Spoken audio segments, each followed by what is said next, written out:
Hello mga kaiklabo!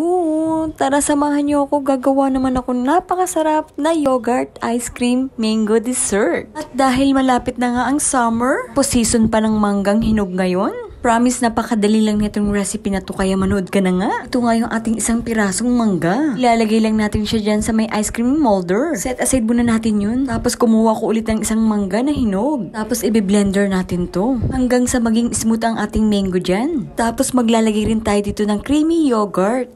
Bali, 2 ingredients lang yung ginamit ko dito. Tayin lang natin na ma-smooth yung ating mixture. Dapat ganito yung itsura niya. Maglalagay rin tayo dyan ng popsicle stick. Tapos tsaka natin ilalagay yung ating mango fury na mixture. Dapat yung saktong dami lang, huwag mo masyadong punuin. Pagkatapos ganyan, ilalagay naman natin to sa may freezer na mga overnight. Diba, super easy lang tong recipe na to, kaya try nyo na rin. At ito na nga yung ating ice cream yogurt mango. Diba, bakit ka pa bibili kung kaya mo naman tong gumawa ng ganito?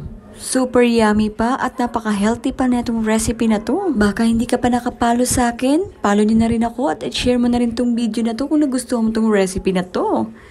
Talaga naman napakasarap naman ng yogurt mango ice cream. Salamat po sa panonood. Sa uulitin. Yum yum.